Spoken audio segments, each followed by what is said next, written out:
akan sangat ironis, dan ini pernah terjadi, Mas, gitu kan, pernah terjadi.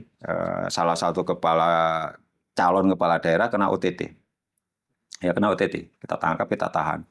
Pas pilkada menang tuh. Tapi pola pikir yang menghitung profit and loss gitu, biaya produksi dan biaya itu lebih banyak pemborosannya dengan OTT. Enggak juga. Jadi kalau penilaian kinerja itu di suatu kelembagaan itu didasarkan pada cost and benefit, ya itu kan sama aja dengan BUMN dong. Lembaga publik itu kan kita itu melayani publik gitu kan, seperti itu. Nggak bisa, biayanya berapa? Ya kalau dihitung seperti itu, Kementerian Pendidikan Nasional itu nggak ada itu untungnya. Silakan aja, saya nggak takut kok. Sekalipun nanti ditetapkan tersangka, silakan saja gitu kan. Emang ada indikasi menetapkan Mas Alex sebagai tersangka? Iya, saya dengar sih begitu. Oh, saya dengar begitu. Akan ditersangkakan? Ya itu. Akibat apa? Ya saya nggak tahu. Dan itu saya dengar itu sudah setahun yang lalu. Oh, saya itu ditarget. Jadi yang ditarget Alex Parwata? Ya. Untuk menjadi tersangka? Ya, gitu. Karena kan dalam wawancara bersama Koni Rahakundini Bakri kan juga disebutkan bahwa salah satu perintah untuk mengkriminalisasi Anies Baswedan adalah dari Presiden Jokowi.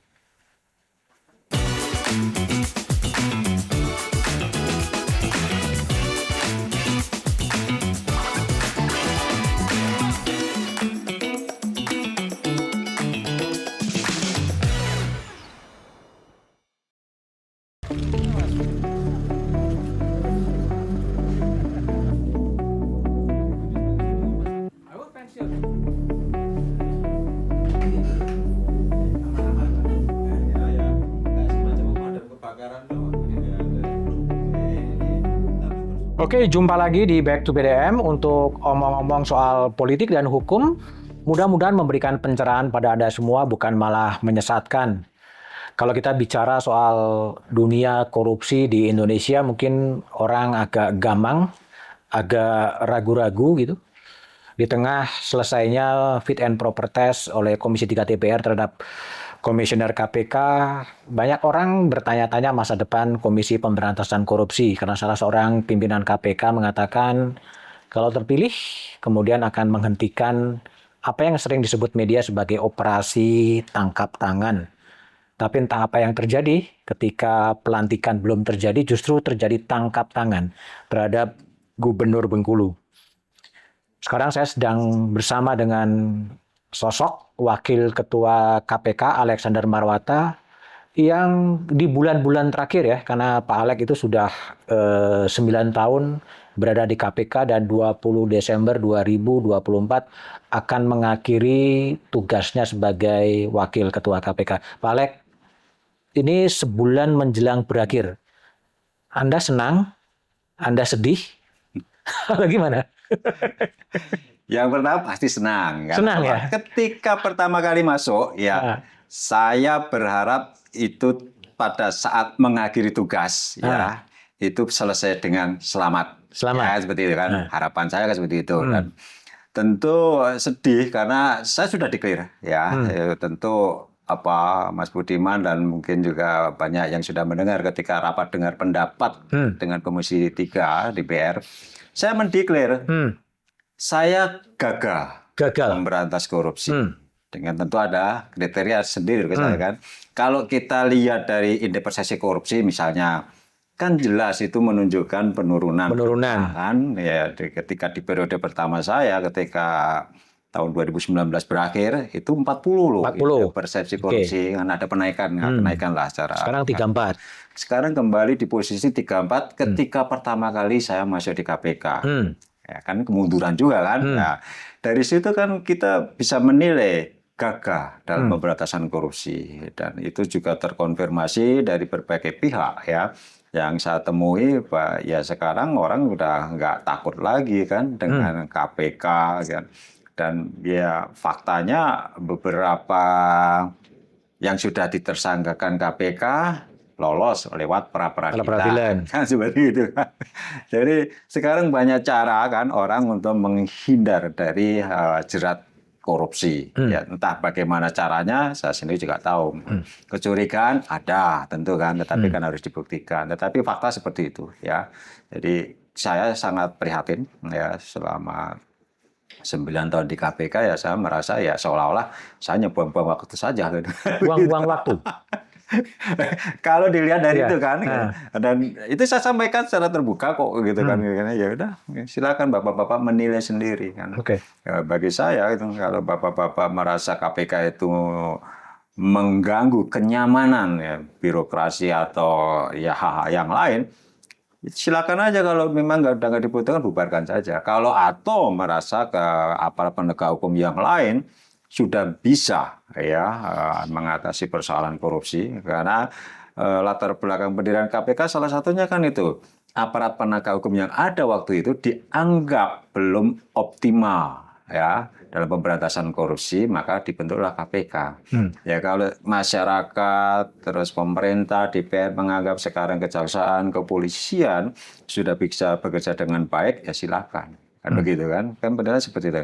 Tapi kalau ditanya saya apakah kedua lembaga itu sudah bekerja dengan baik, saya harus menyampaikan secara jujur, belum. Gitu loh, belum. Terutama dari sisi pembangunan integritas aparat penegak hukum. Ya, kita dikejutkan tentu ketika kejaksaan menggeledah salah satu apartemen dari mantan hakim, kepala Balitbang MA. 1 triliun. 1 triliun. 1 triliun. Bisa dibayangkan kira-kira berapa ratus perkara yang dia urus. Kan begitu kan? Dan apakah kemudian uang itu punya dia pribadi atau sudah ada kesepakatan dengan majelis hakim nanti setelah pensiun nanti akan saya bagi saham, kita nggak tahu.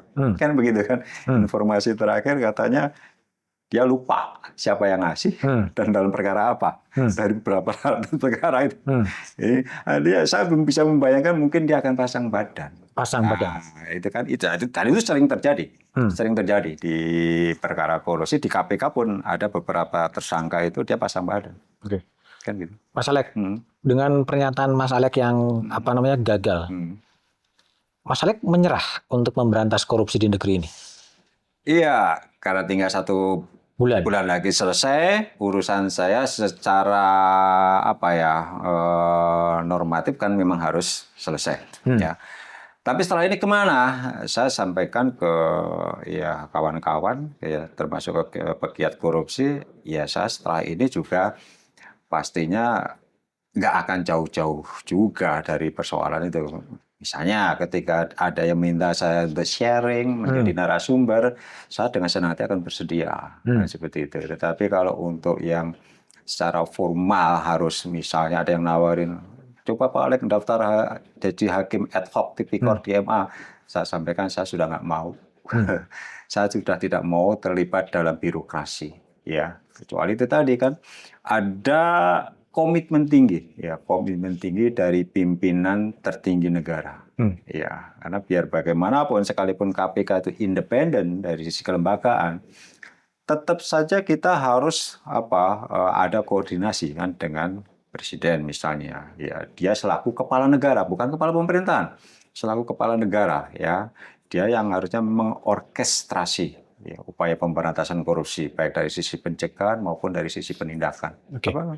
Dinyatakan bahwa KPK gagal. Apa sebenarnya menyebabkan KPK gagal untuk memberantas korupsi itu? Menurut saya ini ya, karena belum tentu kan, bisa jadi pimpinan yang lain merasa berhasil kan begitu kan. Ada beberapa hal yang menurut saya itu menyebabkan pemberantasan korupsi di Indonesia belum berjalan secara maksimal kan gitu. Salah satu yang saya sorot kalau dari sisi penindakan nih ya, dari sisi penindakan ya berbeda dengan lembaga sejenis di KPK di beberapa negara ketika lembaga itu diberi kewenangan tunggal untuk memberantas korupsi. Di Indonesia enggak, ada 3 lembaga yang diberi kewenangan sama, ya kan? KPK, Kejaksaan, Kepolisian, kan begitu. Memang di Undang-Undang KPK itu ada kewenangan yang diberikan KPK berwenang atau mempunyai tugas pokok dan fungsi melakukan koordinasi dan supervisi terhadap penanganan perkara korupsi yang dilakukan oleh pihak yang lain, kan gitu. Nah, Ini yang saya sampaikan, ya, dan pengalaman saya pribadi, bukan hal mudah, gitu kan, melakukan koordinasi atau apalagi melakukan supervisi kepada lembaga yang secara historis mereka lebih dulu ada, dan mereka juga pegawai-pegawai mereka ada di lembaga KPK, dan statusnya itu bukan pegawai KPK sepenuhnya, kan begitu kan? Ini yang menyebabkan ya kesulitan-kesulitan di dalam pelaksanaan ya tupoksi KPK, kan gitu. Kalau kita lihat dari penindakan ya kita itu saja. Kalau untuk hal-hal yang lain saya kira lebih mudah ya. Ya dari penindakan ini yang sulit buat kami ya ketika kami sendiri tidak bisa mengawasi atau mengendalikan sepenuhnya, ya kan? Apa yang dilakukan penyelidikan, apa yang dilakukan penyidikan, apa yang dilakukan penuntutan. Di penuntutan, ya, tidak sepenuhnya pimpinan mengetahui.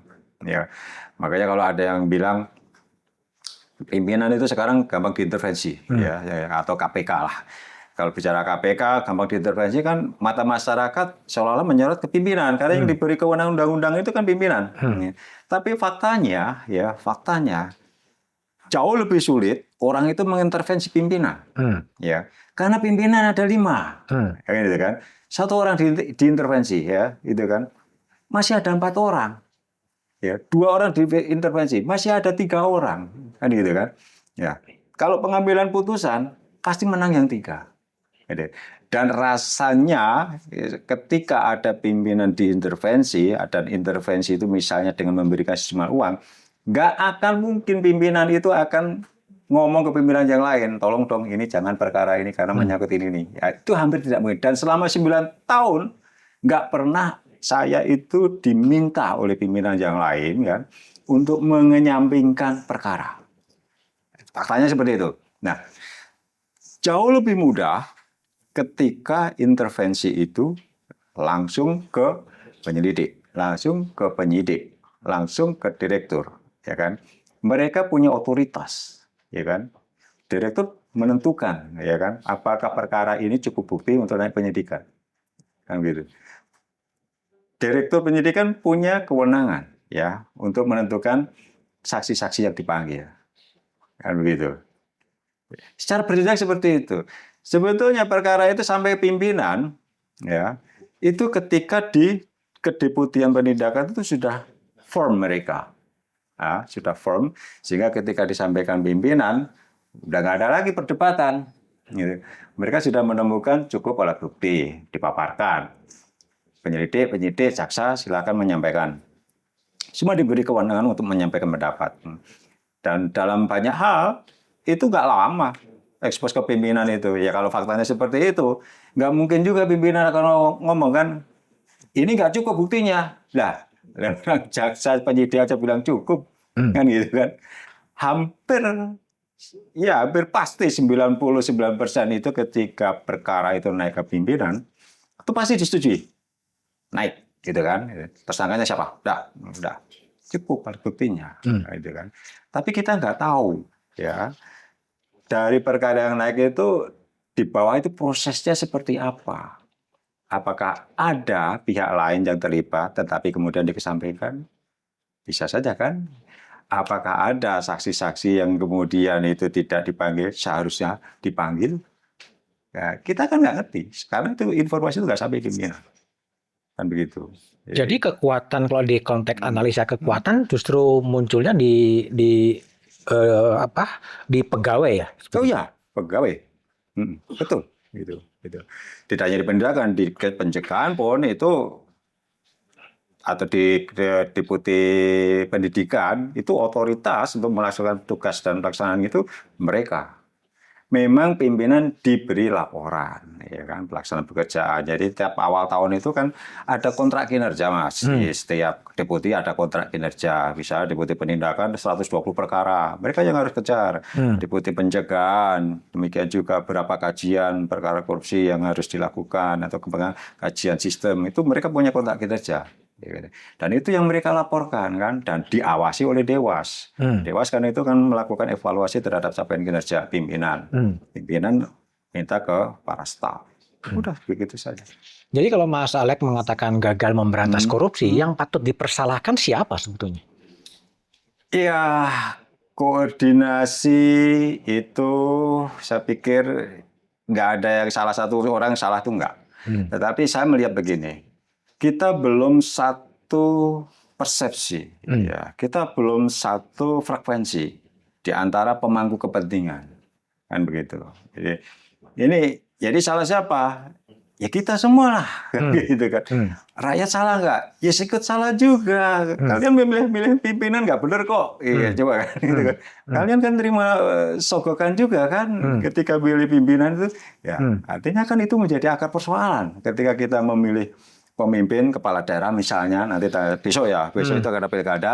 Nah, padahal kalian tahu kan, pimpinan yang kalian pilih itu bla bla bla dan sebagainya. Nah, akan sangat ironis dan ini pernah terjadi, Mas, gitu kan, pernah terjadi salah satu calon kepala daerah kena OTT, ya kena OTT, kita tangkap, kita tahan. Pas pilkada menang tuh, tidak tertutup kemungkinan besok itu terjadi di Bengkulu, menang tidak juga. tertutup kemungkinan. Saya bilang tidak tutup kemungkinan, gitu kan? Karena apa? Ya karena dengan penindakan itu kan tidak bisa membatalkan pencalonan yang bersangkutan. Proses masih berjalan terus dan ketika menang dia masih dilantik. Hanya setelah dilantik baru kemudian dia akan dicopot. Kan begitu. Tapi mekanisme itu jalan terus. Ya, ini kan ya saya nggak tahu siapa yang salah itu.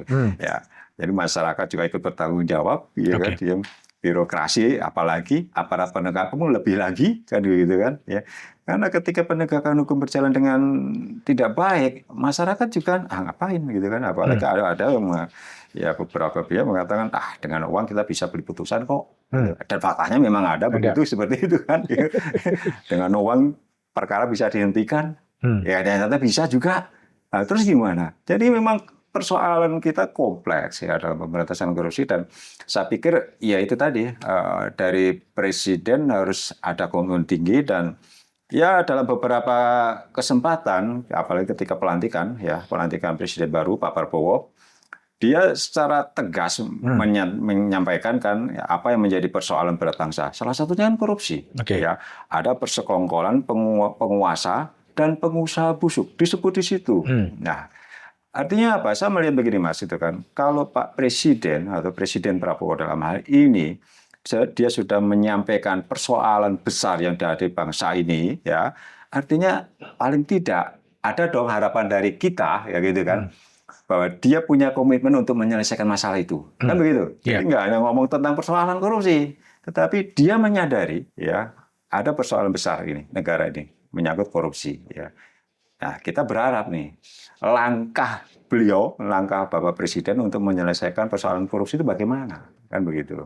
Nah, waktu kampanye kan kita undang tuh 3 pasang calon presiden itu ke KPK itu dalam kegiatan Paku Integritas. Nah, kita sampaikan ada 8 butir persoalan yang dihadapi dalam pemberantasan korupsi dan kita sampaikan masing-masing calon dan kita minta mereka berkomitmen untuk mengatasi persoalan itu, hambatan-hambatan dan lain sebagainya itu. Ya, Tapi kalau menurut Mas Alek gitu, 9 tahun di KPK gitu, pertanyaan saya adalah gini, serius nggak sih sebenarnya berantas korupsi itu? Iya, antara serius nggak serius lah. Ya. Karena apa? Gini, ketika jilid pertama saya, ya kan begitu kan, jilid pertama saya kan undang-undang KPK yang lama. Dukungan masyarakat tinggi, kan begitu kan? Apa-apa demo ke KPK itu kan banyak masyarakat menyampaikan aspirasi KPK. Ya. Jadi dianggap kita serius, ya kan? Penilaian masyarakat kita serius dan harapan KPK sangat tinggi, ya kan? Saya 4 tahun di sana di jilid pertama saya, gitu kan. Saya melihat itu banyak hal juga yang sebetulnya itu ya hanya dalam tanda kutip itu hanya untuk menyenangkan dalam tanda kutip ya, menyenangkan media, menyenangkan masyarakat. Tapi persoalan nggak selesai. Persoalan nggak selesai. Ya, persoalan nggak selesai. Ini jadi hanya kayak pemadam kebakaran lah gitu kan. Nggak ada laporan, tidak lanjuti. Berapa sih laporan yang bisa diproses? Perkara yang ditangani selama 4 tahun saya di KPK gitu kan. Oke lah, paling tinggi itu tahun 2018 OTT sampai 30 kali ya. Itu era deputinya Pak Firly loh. Artinya kinerja dia sebenarnya bagus kan. Itu paling tinggi tahun 2018 tuh ada 200 case perkara kan gitu kan. Di periode sekarang ya, di periode yang kelima ini, terlepas 2 tahun pertama itu kena COVID ya. Kalau dari sisi kinerja nggak jauh-jauh beda, nggak jauh beda, gitu kan? Gitu. Tapi apakah penilaian keberhasilan pemberantasan korupsi, keseriusan pemberantasan korupsi itu dinilai dengan banyaknya perkara yang ditangani APH maupun KPK? Kan enggak kan, gitu kan? Tapi kan bagaimana kita membangun ya tata kelola ya, pemerintahan itu sehingga orang itu menjadi yang ingin korupsi menjadi tidak bisa korupsi, atau yang punya peluang korupsi karena integritasnya sudah baik dia nggak mau, meskipun memungkinkan. Ya, ke depan kan ke sana arahnya kan, harapannya seperti itu. Sistemnya sudah mampu mencegah, orangnya itu juga secara internal dia punya nilai-nilai anti korupsi, itu yang harapan kita seperti itu. Tapi ngukurnya gimana, Mas? Ya tentu ngukurnya dengan berjalannya waktu, buat saya kan. Memang secara penilaian kan KPK itu sekarang ada survei penilaian integritas untuk menilai kelembagaan itu apakah dalam memberikan layanan publik itu sudah baik, terbebas dari korupsi. Ada namanya IPAK, Indeks Perilaku Anti Korupsi. Itu bahkan BPS yang melakukan. Ya. Nah, kalau dari indeks-indeks itu memang selama 2 tahun terakhir itu ada penurunan. Ya, kita hanya berdasarkan itu saja, gitu kan. Dan dari indeks perilaku anti korupsi ini ada yang anomali juga, gitu kan. Kesadaran atau pemahaman masyarakat terhadap perilaku korupsi naik, tapi belum terwujud dalam perilakunya, kan gitu. Ketika ditanya, apakah misalnya ketika ditilang, gitu kan, apakah Anda pernah memberikan sesuatu? Iya. Apa menurut Anda itu benar? Tidak. Tahu dia memberikan sesuatu kepada pejabat atau ASN yang melaksanakan tugasnya nggak benar itu tahu, tapi dia melakukan, ya gitu. Kan nggak sinkron, ya kan, antara pemahaman dan perilaku. Nah ini kan yang menjadi ya PR kita bersama menurut saya. Dari sisi pendidikan anti korupsi itu sudah kita lakukan, mulai pendidikan prasekolah sampai universitas, sosialisasi kampanye kepada penyelenggara negara, pejabat negara sudah, gitu kan. Artinya ya hanya nanti waktulah yang nanti akan membuktikan apakah upaya lewat pendidikan anti korupsi itu yang kita bekerja sama dengan Kementerian Pendidikan Nasional dan Kementerian Agama dan berbagai pihak ya itu memberikan hasil ya nanti kan nggak seketika juga Mas gitu kan susah gitu kan. Yang paling bisa diukur seketika ya penindakan ya kan. Penindakan korupsi tangkap ya itu udah hasilnya ini dan seterusnya. Tapi seberapa banyak kan begitu karena dalam berapa oke lah orang bilang itu kan Pak Amin Sunaryadi korupsi itu suap ya kan suap ya. Persoalannya dari sistem hukum kita itu nggak mudah, ya, tidak mudah, ya kan, menangkap suap, ya kecuali dengan OTT tadi, ya, atau ketika suap itu diberikan dalam bentuk transfer. Nah itu biasanya informasinya dari PPATK, dan benar PPATK memang ketika menyangkut transaksi mencurigakan, nah itu kalau menyangkut penyelenggara negara disampaikanlah ke KPK, nah, itu dan itu sudah kita tindak lanjuti beberapa case. Alun, pejabat bea cukai kan seperti itu, dan itu banyak banget masalahnya gitu kan, banyak gitu kan. Dan ya saya harus sampaikan, kadang-kadang KPK juga nggak fair, kan gitu kan. Saya juga bilang itu, ini kalian itu hanya pejabat bea cukai, pejabat PPN, pajak kalian proses. Padahal pasal 11 kayak bilang gitu kan. Ditegaskan loh di situ bahwa subjek hukum KPK itu terutama adalah aparat penegak hukum, ya, dan penyelenggara negara dan para pihak yang terkait dengan aparat penegak hukum dan penyelenggara negara. Tapi aparat penegak hukum yang diproses siapa? Hakim mulu kalian tangkap itu. Karena dia nggak punya kewenangan melakukan penyidikan tadi kan, gitu kan. Tapi pasrah gitu kan. Tapi ketika menyangkut kawan para penegak hukum yang lain, entah polisian, entah kejaksaan, kalian nggak berani. Ini problem buat KPK. Nggak berani memang. Bukan saja nggak berani, tapi kemungkinan besar juga akan sampai informasi itu ke sana. Nah, efeknya apa dampaknya? Ketika informasi itu sampai di sana, mereka buruan menerbitkan sprindik. Undang-undang KPK menyebutkan dalam hal aparat penegak hukum yang lain sudah menerbitkan sprindik, maka KPK hanya bisa melakukan supervisi, kan begitu kan, penanganan diserahkan mereka. Gitu. Ternyata supervisi juga bukan hal yang mudah. Nggak semudah itu. Artinya apa? Dari satu sisi, makanya tadi bilang, ini antar pemangku kepentingan aja frekuensinya belum sama. Gitu kan. Kalau misalnya, saya kadang gini, kalau saya jaksa agung, kemudian ada kepala kejaksaan negeri atau staf saya ditangkap KPK, saya akan berterima kasih. Terima kasih KPK sudah membantu membersihkan rumah saya. Gitu kan, kalau profesinya sama kan, gitu kan. Atau ketika mereka menangani sendiri, menangkut stafnya, serahkan ke KPK, tolong tindak anak saya, gitu kan. Ya kan lebih fair kan seperti itu kan.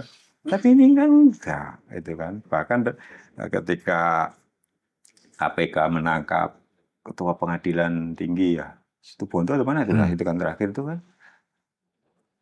mereka minta supaya mereka yang nangani, kan gitu kan. Di sisi lain, staf saya di KPK dia mengikatkan Pak pasal 11 ini menjadi kewenangan KPK dan pimpinan setuju kita tangani sendiri. Itu berdampak pada hubungan kelembagaan. Ada efek sampingannya itu ada, dan ketika itu ada gesekan antar kelembagaan, tugas-tugas koordinasi supervisi yang dilakukan KPK ke mereka tertutup, gitu loh. Kawan-kawan staf yang dari kejaksaan atau dari kepolisian itu juga berharap seperti itu. Bahkan mereka menyampaikan, Pak, tolonglah kalau pernah jaksa serahkan saja. Nah, itu. Tapi dia bilang, ketika kalian nangkap hakim, kalian nggak serahkan. Artinya itulah itu.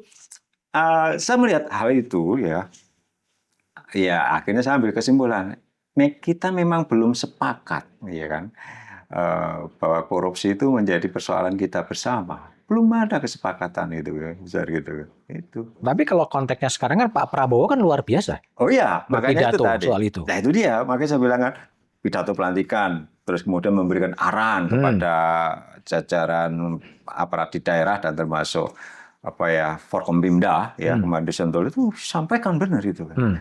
Tapi saya bilang kan nggak cukup hanya pidato dan memberikan. Yang penting bagaimana kemudian tindakan beliau, ya, instruksi-instruksi Pak Presiden kepada jajaran yang membantu Pak Presiden, kan gitu, para menteri, jaksa agung, Kapolri, kan begitu. Itu kan yang penting, itu kan nggak hanya itu. Misalnya saya bilang kalau ada saksi yang nggak mau dipanggil, kan ada beberapa saksi yang dipanggil KPK sekarang nggak hadir itu kan. Dan kita tahu kenapa dia nggak hadir, karena merasa di belakang dia ada melindungi, ya, orang atau pejabat atau lembaga yang seolah-olah kebal hukum. Ya, saya bilang ke staf itu, sampaikan ke Pak Presiden, kan begitu kan. Siapa saksi-saksi yang dipanggil nggak mau datang, sampaikan. Terus? Biar nanti Pak Presiden lewat statementnya, dia akan memerintahkan kalau itu di belakangnya misalnya ada aparat negara, atasannya dong, Kapolri, hadirkan orang itu untuk diperiksa KPK, gitu kan.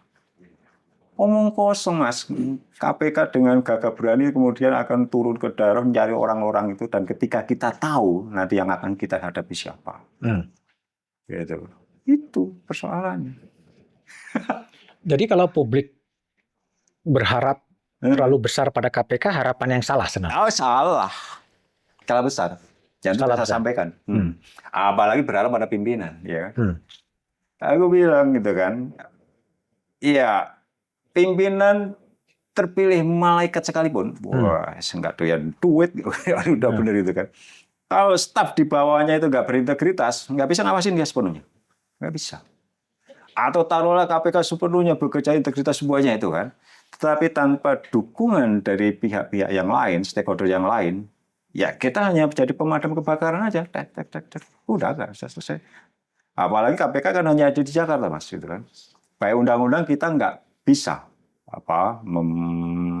membentuk perwakilan di daerah, beda dengan undang-undang KPK yang lama.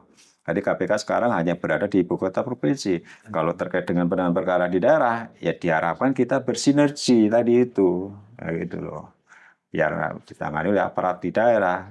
Dan ya mohon maaf, itu pun sebetulnya sudah saya sampaikan di berbagai kesempatan kan, persoalan korupsi di daerah itu kan.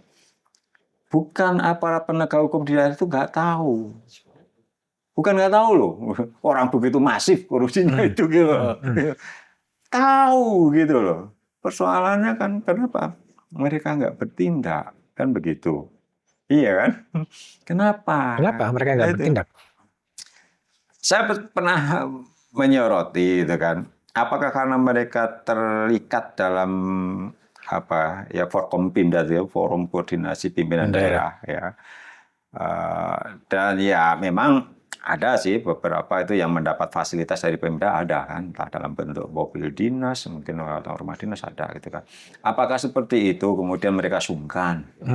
Kan begitu. Sebetulnya kalau mereka sungkan tapi kemudian tahu ada kejahatan, ya kan bisa mereka koordinasi dengan KPK biar nanti KPK yang melakukan penindakan. Tapi kan enggak juga. Kan gitu. Dan ya informasi-informasi yang saya terima dari para kepala daerah ya kadang-kadang dalam pengadaan barang dan jasa pun mereka ada yang ikut, ya, ada jagoannya, tolong nanti titip nih menang. Lah kan repot kalau seperti ini. Nah, ini kan memang harus ada tangan besi betul itu buat mereka itu gitu. Nggak bisa dibiarkan itu kalau seperti ini. Artinya dukungan dari pimpinan nasional ya, sangat menentukan. Sangat menentukan. Sangat menentukan. Pak Prabowo termasuk pimpinan nasional cukup tangan besi dan punya komitmen untuk memberantas korupsi? Untuk sementara dari pernyataan-pernyataan beliau ya kita berharap ya dia akan bertindak tegas ya. Dan saya pikir ya ayahanda beliau Pak Sumitro. Ya jauh-jauh hari kan sudah menyampaikan bahwa kebocoran anggaran itu 30%. Kan gitu kan? Ya. Nah, dan itu masih terjadi sampai sekarang loh. Belum selesai loh persoalan itu kan. Nah, ini beliau punya kesempatan kan untuk memperbaiki itu ya, untuk 5 tahun ke depan. Jadi kita harus menaruh harapan pada keberanian Pak Prabowo. Ya, saya pikir begitu. Harapan itu akan berbuah kepada keberhasilan atau kekecewaan? Ya, kalau dia berani kan, ya tentu akan membawa keberhasilan untuk 5 tahun ke depan. Ya, tentu nanti bisa dilihat kan apakah indeks persepsinya itu seperti apa. Kalau parameternya masih indeks persepsi korupsi kan. Saya pikir karena parameter itu digunakan untuk menilai 188 negara ya. Saya pikir kan ya kita harus mengakui itu sementara ini adalah indikator yang objektif lah kan begitu kan karena sama ya kan.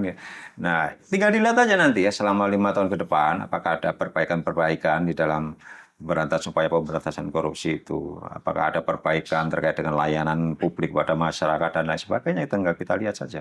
Kalau Pak Alek lebih optimis dengan kepemimpinan Prabowo untuk memerangi korupsi di negeri ini? Untuk sementara ya. Iya. Ya, itu tadi ketika rapat dengan KSP pun saya sampaikan dengan Pak Putranto kan kepala staf kepresidenan gitu kan saya sampaikan ya. Tuh, sementara saya menaruh harapan besar Pak itu kan kalau saya dengar dari pidato pelantikan dia arahan-arahannya Pak Prabowo kan itu kan ya. Meskipun Mas Alek kalau kita baca ini disertasi ya. Ini disertasinya Mas Wisnu Yuwono yang di London School of Economy di London ya. Ini salah satu dia meneliti soal sejarah pemberantasan korupsi di Indonesia 45-2014. Yang salah satu temuannya adalah bahwa retorika anti korupsi yang dilakukan oleh calon presiden maupun presiden di awal-awal pemerintahan gitu. Sejak tahun 45 sampai tahun 2014, karena pemilihan 2014 ini tidak membawakan hasil gitu. Artinya apa yang dikatakan, apa yang dikampanyekan, dengan apa yang dilakukan itu sesuatu yang berbeda. Apakah Pak Prabowo di luar itu, kalau menurut Mas Alex? Baru 2 bulan. Baru sebulan. Sebulan. Ya, jalan 2 bulan. Saya belum bisa menilai. Oke. Ya, sementara saya baru bisa menilai dari pernyataan-pernyataan Pak Prabowo. Kan begitu kan? Nah, saya menunggu tindakan nyata dari beliau. Kan begitu kan? Tentu ya itu tadi kan instruksi-instruksi apa yang nanti disampaikan kepada para penegak hukum, para pembantunya, seperti itu.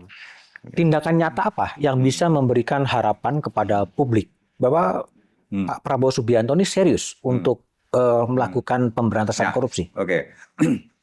Saya belajar dan membaca riwayatnya Lee Kuan Yew, ya kan?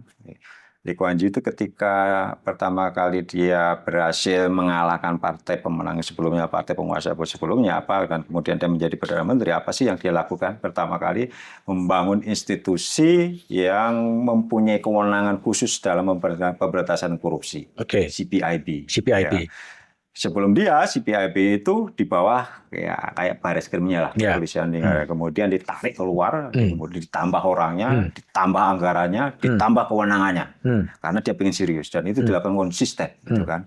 Nah, dan ya hanya satu lembaga itu yang diberi kewenangan melakukan pemberantasan korupsi, gitu kan. Nah, sekarang ya sebetulnya ICAC Hong Kong, CPIB itu menjadi benchmark ketika KPK akan didirikan, kan gitu kan. Hanya kenapa KPK kemudian tidak menjadi satu-satunya lembaga yang diberi kewenangan itu, masih memberi kewenangan kejaksaan dan kepolisian, hanya ditambahkan itu tadi kan kewenangan KPK melakukan koordinasi supervisi yang menurut saya sampai sekarang itu agak belum optimal, belum maksimal dilakukan, kan begitu kan.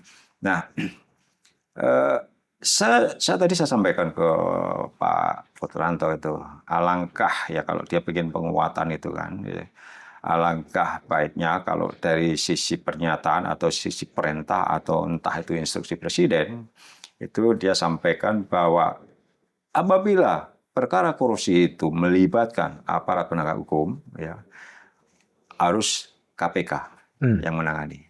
Satu, ya kan, supaya nggak ada kebingungan kita ini, ya. Karena kita begitu akan menangani itu kita mikir, waduh, gitu kan. Nanti timbul gesekan lagi. Dan sebaliknya dari sisi kepolisian dan kejaksaan, ketika mereka menemukan anak buahnya, stafnya melakukan korupsi, dia karena diperintah presiden, ada instruksi presiden, dia akan menyerahkan KPK. Ya. Jadi bersih-bersih gitu kan, itu udah gitu kan. Dan ya termasuk dalam hal pencegahan, misalnya kan, digitalisasi bagus, ya baik. Dan memang itu dalam beberapa hal itu ya sudah kami lakukan, kayak batubara, Simbara, sistem apa sih untuk menarik pendapatan negara di batubara. Itu sekarang udah ada sistem, sehingga tidak ada celah itu batubara itu diproduksi, diekspor itu nggak bayar pajak, itu lewat sistem itu memang ada. Dan sekarang sedang kita lakukan untuk komoditas kelapa sawit kan seperti itu. Nah, tapi kan iya, dalam kondisi seperti sekarang ini di mana korupsi itu sangat masih kita rasakan sangat masif gitu kan. Dan orang tidak lagi takut, khawatir bahwa korupsi itu dengan melakukan korupsi itu akan ada penindakan ya. Ini menurut saya paling efektif ya awal-awal ya kita contoh aja Hong Kong, Singapura penindakan. Tetapi kan nggak semua sepakat. Artinya Mas Alex, apakah kemudian Mas Alex ingin menyarankan kepada Pak Prabowo gitu untuk menjadikan kembali bahwa KPK ini adalah lembaga independen yang fully ditugasin untuk memberantas korupsi, kembali kepada KPK awal? Sebetulnya kalau undang-undang sendiri sudah di state di situ. KPK independen dalam melaksanakan tupoksinya, bebas dari intervensi politik, dari kekuasaan eksekutif, legislatif, dan yudikatif. Sudah disebut di pasal 3, independen dalam pelaksanaan tugas. Ya. Tapi kan nggak cukup, itu hanya tercantum di dalam peraturan. Kan harus ada dukungan politis. Gitu loh. Artinya dukungan politis sekarang nggak ada? Dukungan politis, ya harus jelas dong bentuknya, jangan sekedar ucapan tapi harus ada produk hukum yang membuat KPK itu independen itu apa. Misalnya itu tadi, ya kan? Penegak hukum, perkara yang melibatkan penegak hukum, KPK yang menangani. Nggak bisa lain, tidak, harus KPK. Kan gitu. Persoalan pemberantasan korupsi itu saya sampaikan waktu itu kan, sebetulnya kan di penegakan hukum. Persoalan pemberantasan korupsi, ya kan? Di penegakan hukum, 3 lembaga. Itu. Saya meyakini ya integritas lembaga maupun integritas personil belum baik, kan gitu kan. BPK, auditor negara itu juga masalah besar juga, kan gitu. Dan ya kalau baca bilang kan orang-orang yang berasal dari keempat lembaga tadi itu sekarang mereka menduduki pimpinan, ya kan?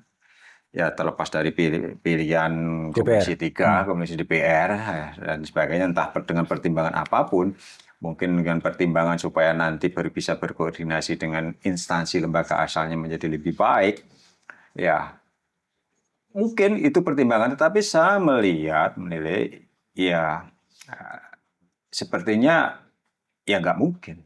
Nggak gitu mungkin loh, apa? Ya. Jadi saya bayangkan begini Mas, kalau saya taruhlah, saya kan dari BPKP, ya kebetulan budaya BPKP beda saja sih. Saya sudah mengundurkan diri dari ASN tahun 2020, gitu kan. Artinya saya nggak punya keterikatan lagi dengan mereka di BPKP. Kalau saya masih punya keinginan kembali ke instansi lembaga asal saya, gitu, atau saya itu punya link atau ikatan batin yang kuat dengan lembaga saya, itu kan. Dan ketika kemudian ada perkara menyangkut lembaga asal saya yakin pasti saya nggak akan nyaman. Kan begitu, ya nggak akan nyaman. Apalagi kemudian itu tadi masih ada harapan ketika saya bisa menduduki deputi atau apa di sana. Itu sangat manusiawi, sangat manusiawi. Ya, saya yang saya khawatirkan itu saja terkait dengan kepemimpinan yang terpilih. Tapi mudah-mudahan saja sih ini hanya kekhawatiran.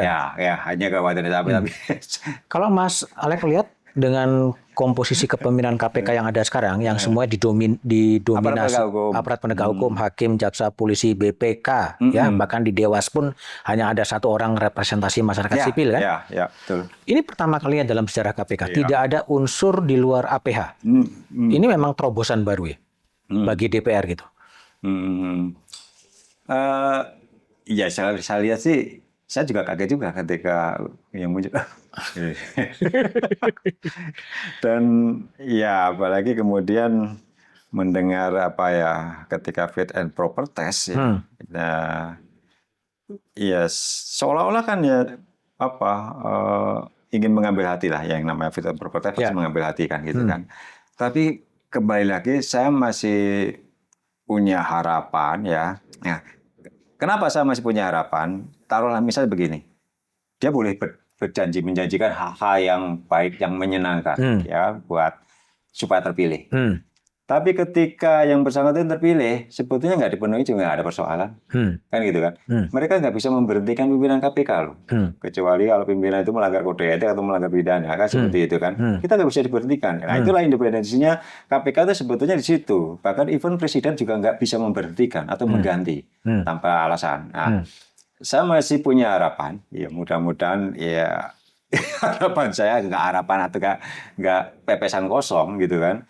Nanti setelah dilantik, ya, kemudian penandatangan fakta integritas dan pegawai-pegawai KPK, rencananya mungkin dia akan menyampaikan sesuatu yang harus mereka tanda tangani, mungkin kayak semacam komitmen terhadap kelembagaan. Ya. Mereka dalam melaksanakan pekerjaannya, ya kita berharap ya hal-hal apa yang itu menjadi tidak benar gitu kan. Itu harapan saya seperti itu ya. Kalau kita baca masalah, jadi kalau ketika ada seorang capim KPK kemudian berjanji di depan Komisi 3 mengatakan bahwa tidak akan lagi melakukan OTT dengan alasan sesuai dengan kamus, tidak sesuai dengan hukum dan sesuatu yang salah gitu. Apakah kemudian ke depan OTT tidak akan ada lagi sebetulnya? Atau tidak perlu lagi OTT sebetulnya? Saya yakin masih ada. Ya, masih ada kegiatan tangkap tangan tadi itu, ya. Kenapa? Ya karena laporan masyarakat itu banyak, gitu kan. Laporan masyarakat banyak, dan rasanya kita nggak mungkin juga ketika ada laporan terkait dengan rencana akan melakukan kejahatan, kemudian kita tidak bertindak, membiarkan kejahatan itu terjadi, kan begitu kan? Ya nggak mungkin juga, ya. Ya kemarin perdebatannya hanya terkait istilah nomenklatur, katanya, itu kan. Ya faktanya ketika kemarin ada giat tertangkap tangan Gubernur Bengkulu, itu Pak Tanak sendiri ikut hadir di expose, dan di situ dia juga nggak keberatan juga. Gitu, nggak keberatan. Gitu. Karena sudah dilakukan. Ya, sudah dilakukan, dan menurut ketentuan apapun gitu, sudah terpenuhi. Ya, yang namanya tertangkap tangan itu ya sudah tersangka otomatis kan, dilakukan pada saat setelah diserukan khalayak atau ditemukan sesuatu ada di itu tadi di orang tadi. Saya pikir masih terus itu nggak mungkin dihilangkan. Nggak mungkin hilang. Ya, nggak mungkin Meskipun hilang. ada suara-suara di DPR juga mengatakan kalau pertama adalah OTT ini biayanya lebih mahal daripada uang negara yang diselamatkan. Iya, enggak juga. Enggak juga. Enggak juga. Karena apa? Ya, pengalaman saya selama 9 tahun ya di KPK itu, ya mungkin kadang-kadang orang bilang, wah OTT-nya cuma 1 juta. Tetapi ketika kita masuk lebih dalam, pengembangan di dalam proses penyidikan, puluhan miliar juga. Saya masih ingat itu kegiatan OTT-nya salah satu bupati di Jawa Timur, ya di Madura itu kan. Kalau nggak salah 1 miliar itu OTT. Tapi ketika kita dalam di penyidikan, kita berhasil menyita yang bersangkutan sampai 500 miliar dan kita rampas, gitu kan. Ketua MK, OTT-nya sekitar 3 miliar kalau nggak salah. Tetapi kita bisa berhasil merampas 110 miliar. Dan biayanya nggak sampai 1 miliar, nggak nyampe. Gitu. Jadi, tapi pola pikir yang menghitung profit and loss gitu, biaya produksi juga, dan biaya itu lebih banyak pemborosannya dengan OTT. Enggak juga. Jadi kalau penilaian kinerja itu di suatu kelembagaan itu didasarkan pada cost and benefit, ya itu kan sama aja dengan BUMN dong. Lembaga publik itu kan kita itu melayani publik gitu kan, seperti itu. Nggak bisa, biayanya berapa? Ya kalau dihitung seperti itu, Kementerian Pendidikan Nasional itu nggak ada itu untungnya. Dari sisi finansial itu kan, cost semua itu apa iya kan seperti itu. Saya tidak sependapat kalau kinerja penegakan hukum itu dilihat dari itu tadi cost and benefit-nya, enggak kan gitu kan. Ya meskipun ya saya harus akui tadi itu kan, tujuan dari perbaikan tata kelola, tujuan dari penjeraan tadi atau membuat deterrent effect kepada masyarakat itu sejauh ini belum berasa. Karena apa? Tingkat risiko di Indonesia itu masih rendah, gitu loh. Itu yang kalau di Singapura di awal-awal itu sama seperti itu, tingkat risikonya rendah, dan Lee Kuan Yew ketika terpilih itu menaikkan exposure tingkat risiko korupsi itu tinggi, gitu kan. Nah ini yang menjadi tugas KPK harusnya kan, bagaimana tingkat risiko itu yang oleh masyarakat sementara yang dianggap rendah itu menjadi tinggi, harus tegas. Ya kan? Itu tadi ya, kalau korupsi kemudian kita ketahui harta kekayaannya nggak sesuai dengan profil yang bersangkutan, ya rampas dong lewat TPPU, kan seperti itu. Tapi kan juga sekarang banyak juga pendapat termasuk dari anggota DPR ya, bahwa sebelum melakukan OTT itu KPK nelpon lah, kamu mau korup ya, kamu nggak usah kamu teruskan korupsimu gitu. Ini gimana Mas Alex melihat pola pikir anggota DPR ini?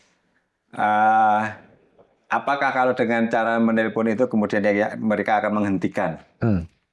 Kan nggak jaminan juga. Mungkin mereka akan mencari cara yang lain, jalan yang lain. Kan begitu. Saya tidak sependapat dengan model-model seperti itu. Katanya oke lah, pencegahan penting, tetapi fakta selama hampir 5 tahun ini kita mendorong upaya pencegahan, malah membuat orang nggak takut korupsi. Nggak takut korupsi. Karena ada istilah namanya itu kan, istilahnya itu represif untuk preventif, kan begitu. Jadi memang pencegahan paling efektif itu dengan penindakan, dengan penindakan. Kenapa? Saya bayangkan gini Mas, ketika kepala daerah itu tertangkap tangan atau bermasalah dengan korupsi, itu seluruh stafnya kasarnya tuh pasrah bongkok kan, udah Pak kita ikut mau diapain deh gitu kan. Gitu kan.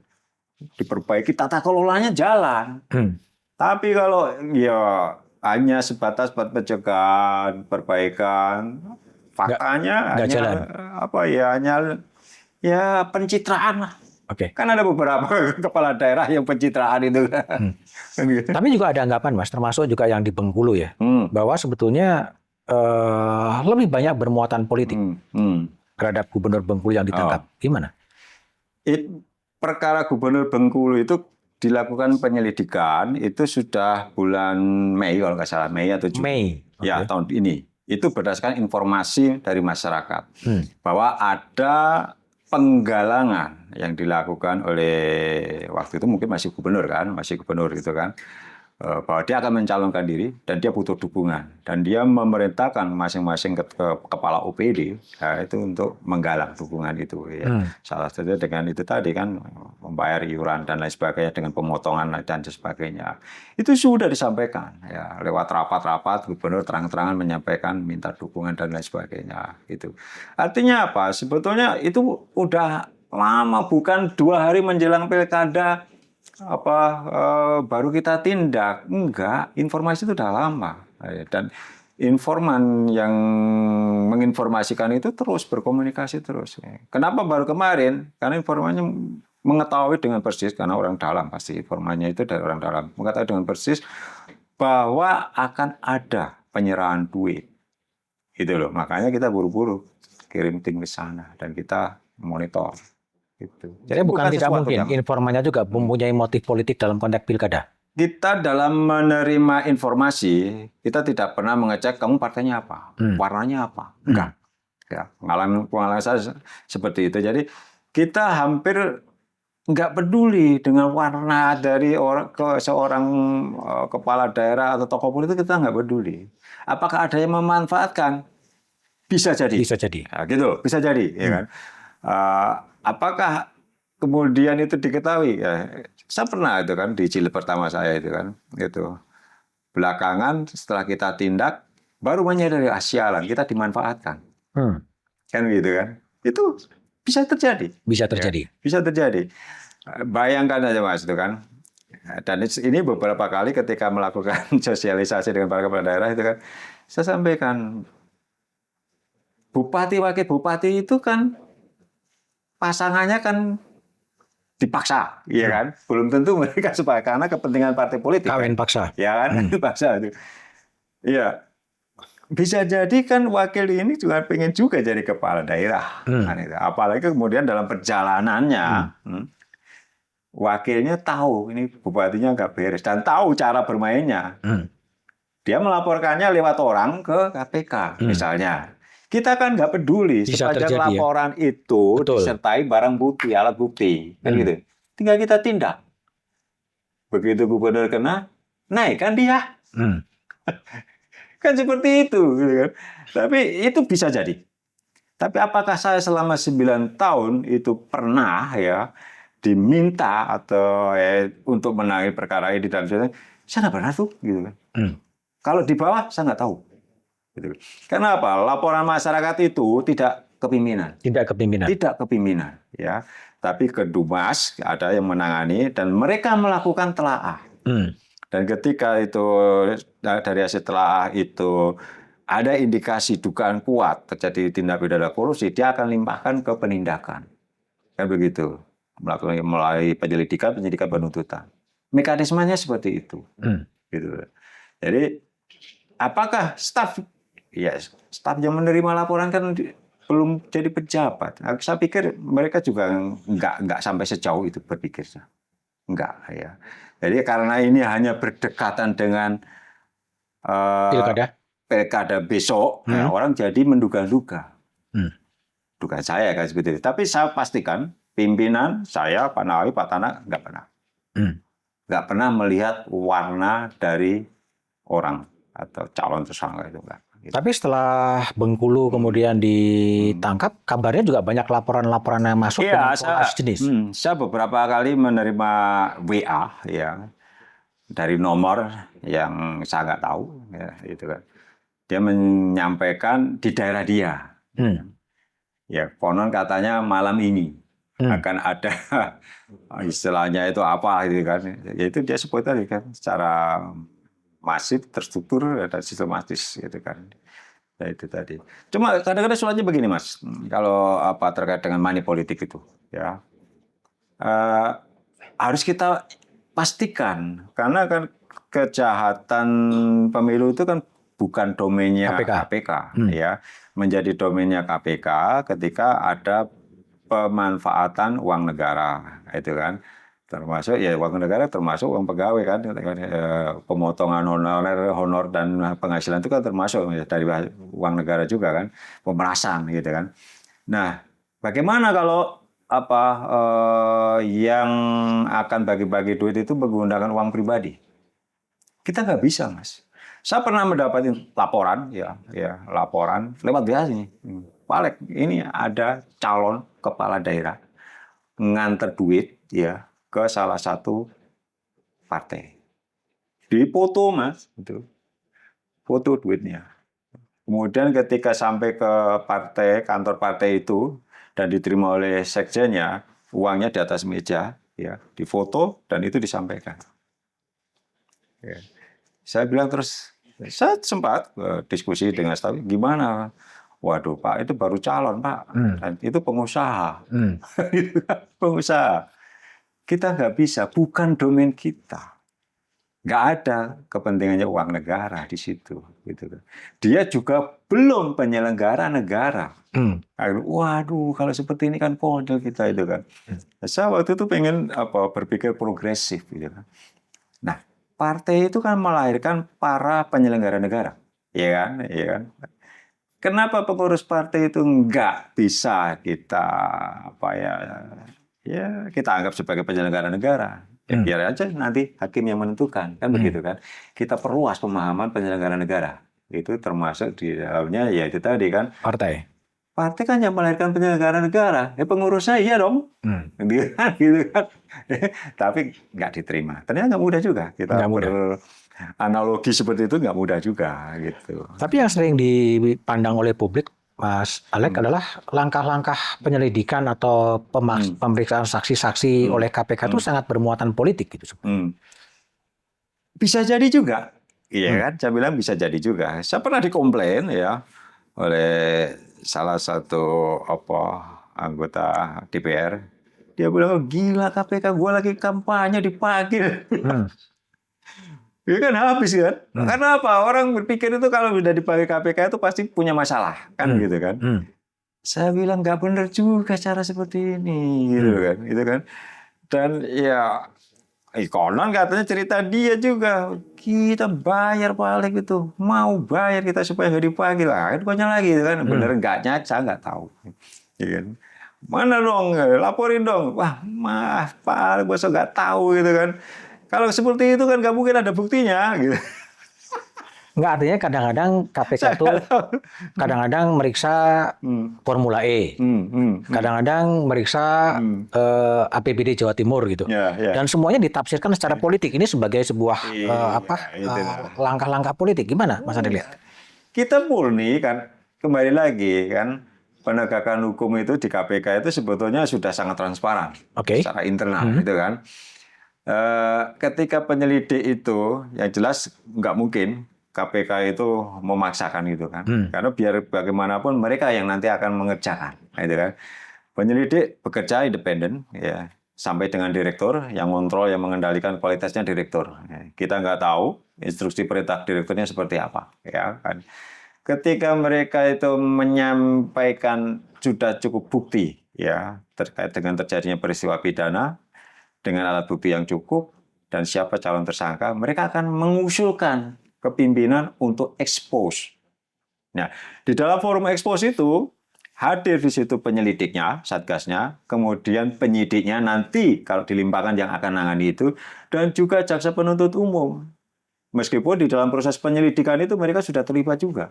Ya, ada keterlibatan penyelidik, ada keterlibatan JPU. Paparanlah di forum expose, minimal hadir 3 pimpinan. Deputi Penindakan dan semua direktur di bidang penindakan hadir di situ. Minimal 15 satgasnya penyidik penuntut umum hadir di situ. Ada 15 sampai 20 orang di dalam forum ekspos itu. Coba.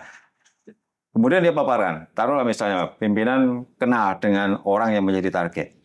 Ketika mereka cukup Pak, gitu kan. Deputi oke Pak, cukup Pak. Sekarang pimpinan, ya. Pimpinan itu selalu bicara terakhir setelah mereka paparan, gitu kan. Taruhlah misalnya kemudian saya bilang itu nggak cukup, kurang, gitu kan. Karena saya kenal dengan orang itu. Ya. Itu kan jadi sorotan juga, dan pimpinan lain beda pendapat, gitu kan. Udah cukup itu, bla bla bla dan sebagainya. Nah, artinya saya melihat sistem yang dibangun KPK dalam menangani perkara itu sebetulnya sudah cukup transparan. Terlepas itu tadi kan, di bawah seperti apa pimpinan nggak tahu. Ya, ada pemilihan saksi, ada pemilihan perkara, pemilihan tersangka, kita nggak tahu. Saya mau minta klarifikasi dari Mas Alex sebagai wakil ketua pimpinan KPK ya. Misalnya wawancaranya Mas Hasto dengan Akbar Faisal. Dan apa itu? Ya, berkaitan bahwa Hasto Sekjen PDIP sesuai dengan informasi bakal menjadi tersangka dalam waktu dekat. Gimana Mas Alex merespon itu? Saya belum mendengar wawancaranya, ya. Dan bagaimana tersangka di kepolisian, di kejaksaan atau KPK? Di KPK. Ya sejauh ini belum ada ekspos paparan untuk menaikkan yang bersangkutan sebagai tersangka, belum ada. Ya. Jadi masih terkait dengan Harun Masiku perkaranya. Iya. Ya. Harun Masiku sampai sekarang kan belum juga ketemu, kan gitu kan. Dan pimpinan juga terus mendorong tangkap Harun Masiku. Ya. Jadi dan itu ini masih jadi saksi. Dan ikhtiar untuk memburu Harun Masiku tetap dikerjakan. Masih lah itu, masih. Karena kan dalam wawancara bersama Koni Rahakundini Bakri kan juga disebutkan bahwa salah satu perintah untuk mengkriminalisasi Anies Baswedan adalah dari Presiden Jokowi. Saya nggak ngerti, saya nggak pernah mendapat perintah. Saya sampaikan tadi kan, saya tidak pernah mendapatkan perintah dari siapapun untuk menersangkakan orang. Ya kan? Semua berdasarkan kecukupan alat bukti. Ya, itu yang saya nilai. Jadi ketika dilakukan penyelidikan, ya, temukan alat bukti, paparan, dan kalau menurut pengalaman saya, keyakinan saya itu sudah cukup. Saya akan sampaikan di forum itu, cukup, gitu kan, untuk menaikkan suatu case ketika penyidikan dengan tersangka seperti ini. Gitu. Saya 9 tahun di sana, dan saya bisa pastikan tidak pernah sekalipun saya itu ditelepon oleh petinggi negara untuk mengintervensi penanganan perkara. Gitu. Kalau atas diri Mas Alex sendiri yang kemudian melakukan uji materi soal pasal pimpinan KPK tidak boleh bertemu, itu apa background-nya? Jadi pasal 36, 37. Jadi tidak hanya pimpinan di pasal 36, itu 37 menyangkut pegawai. Saya melihat ini penafsiran pasal ini sangat luas. Jadi satu sisi Dewas nih menganggap bahwa yang namanya perkara bunyinya itu kan pimpinan dilarang mengadakan hubungan langsung atau tidak langsung dengan tersangka. Pihak lain, pihak lain yang perkaranya sedang dilakukan penyelidikan, sedang ditangani KPK dengan alasan apapun, kan begitu. Nah, kalau tersangka yang bersangkutan kan belum. Nah, larinya dengan perkara, pihak lain dengan perkara. Perkara yang mana? Kan begitu. Nah, Dewas di dalam putusannya terkait dengan Pak Firly, masyarakat lapor ke KPK pun itu sudah menjadi perkara. Kan begitu. Nah, ini yang menjadi putusan Pak Firly. Saya bilang, wah kalau sini kan nggak jelas gitu kan. Misalnya yang dilaporkan lembaga. Artinya apa? Saya nggak boleh bertemu itu dengan semua orang yang kerja di lembaga itu. Kan begitu. Terjemahnya kan seperti itu kan. Kalau seperti ini kan nggak jelas. Dan dengan alasan apapun. Jadi kalau dengan pelaksanaan tugas pun nggak boleh. Kan gitu. Nah, itulah saya mengajukan JR supaya apa? Majelis Hakim di MK nanti itu membuat penafsiran apa sih yang dimaksud perkara itu di tahap apa? Kan? Dengan alasan apapun itu maksudnya apa? Apakah dalam rangka melaksanakan tugas itu juga nggak boleh? Kan begitu. Itu tujuan saya. Jadi sebetulnya saya ingin menyelamatkan, menguji itu nanti untuk pimpinan ke depan, ya, dan juga untuk pegawai. Kalau enggak, ini rawan banget seperti ini, gitu. Kalian jangan bertemu. Ditemukan ada komunikasi WA yang kemudian bocor keluar, ya, ketika perkaranya tadi sedang ditangani, belum tersangka loh, belum penyelidikan pun belum, gitu kan? Itu pun sudah dianggap mengadakan hubungan kan, ya kan? Langsung atau tidak langsung. Nah itu, ini jadi itu tujuan saya seperti itu. Kalau terkait dengan perkara saya yang ditangani Polda, silakan aja. Saya datang kok hadir. Tetap jalan, tetap jalan. Saya tantang kok, silakan aja. Saya nggak takut kok. Sekalipun nanti ditetapkan tersangka, silakan saja, gitu kan. Emang ada indikasi menetapkan Mas Alex sebagai tersangka? Iya, saya dengar sih begitu. Oh, saya dengar begitu. Akan ditersangkakan? Ya, itu. Akibat apa? Ya, saya nggak tahu. Dan itu saya dengar itu sudah setahun yang lalu. Oh, saya itu ditarget. Jadi yang ditarget Alex Marwata? Ya. Untuk menjadi tersangka? Ya, gitu. Apa yang terjadi? Iya, orang di luar itu berkembang seolah-olah perkara di KPK penindakan itu saya ngontrol, saya mengendalikan, ya. Termasuk ketika menyangkut orang-orang penting tadi itu, termasuk yang di Direktorat Jenderal Perkeretaapian itu saya ngotot. Tapi tadi saya akan sampaikan, nggak mungkin seorang Alexander Marwata seorang diri, itu kan, memaksa, ya, penyidik penuntut umum untuk menersangkakan seorang ketika alat buktinya nggak cukup. Pimpinan lain juga hadir, gitu loh. Itu yang saya dengar seperti itu. Dan udah dari tahun lalu. Jadi tanganannya setelah pensiun jadi tersangka? Saya nggak tahu. Saya nggak tahu. Makanya kalau saya sih, saya udah bilang sama istri, ya bilang ini kan, ya jangan kaget nanti kalau jadi tersangka kan. Tapi saya bisa pastikan saya nggak korupsi. Oke. Kan itu aja. Saya pastikan sama istri saya begitu. Jadi nggak usah malu nanti. Oke. Ya, Mas Alex, ini pertanyaan-pertanyaan saya yang terakhir ya. Apa sih mimpi Mas Alex Marwata gitu, yang pernah jadi hakim, kerja di BPKP, dan 9 tahun berada di Komisi Pemberantasan Korupsi ketika Indonesia berusia 100 tahun gitu, di 17 Agustus 2045. Ya, saya tuh punya impian ketika ya masyarakat semua ya dari berbagai golongan itu kan, ketika berurusan dengan pemerintahan, gitu kan, dengan layanan publik dan lain sebagainya. Itu mereka itu betul-betul mengikuti ya sistem yang ada. Ya. Artinya adil di situ. Ketika sistem berjalan itu adil, kan begitu. Bukan karena dekat dengan seseorang, kan gitu. Dekat dengan penguasa, kan seperti itu. Ini kan harapan kita supaya yang miskin maupun yang kaya itu punya kedudukan yang sama, ya kan. Dan itu fair karena memang sistemnya dibangun untuk itu. Ya. Sekarang belum. Ya. Jadi kan sekarang ada kecenderungan itu, saya kenal dengan siapa penguasanya lewat itu, dan itu bisa merusak sistem, kan begitu. Saya hanya pengen itu saja. Oke. Mari kita bangun sistem, ya. Mari kita bangun sistem itu yang berlaku adil untuk semua pihak, gitu kan. Bukan karena kedekatan saya dengan orang itu, gitu kan. Dengan pejabat itu, dengan penegak hukum itu, maka perkara saya selesai. Oke. Itu harapan saya. Kalau negara yang mendekati cita-cita ideal dari Mas Alexander Marwata, negara mana? Secara umum sebetulnya negara-negara yang IPK-nya tinggi ya itu Skandinavia country baru, gitu kan. Ya itu menurut saya itu menjadi harapan saya itu kan, masyarakat ya sejahtera, bahagia, ya jaminan sosial juga tinggi, ya negara juga peduli, gitu kan. Oke. Ya. Itu.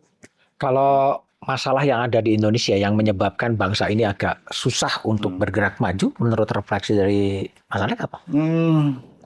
Mungkin salah satu pendidikan ya, pendidikan. Ya, pendidikan masyarakat kita kan dari hasil BPS itu 60% itu masih di bawah 9 tahun.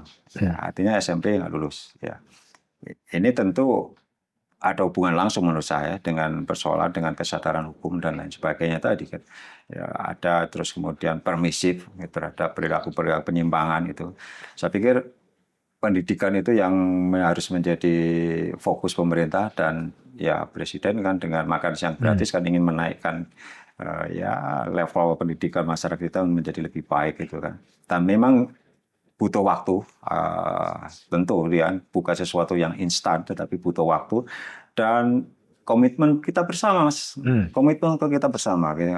Dan terutama kalau dari penegakan hukum, ya ayo dong, ya penegak hukum, kepolisian, kejaksaan. Persoalan apa sih mereka? Mereka mengeluhkan terkait dengan remunerasi.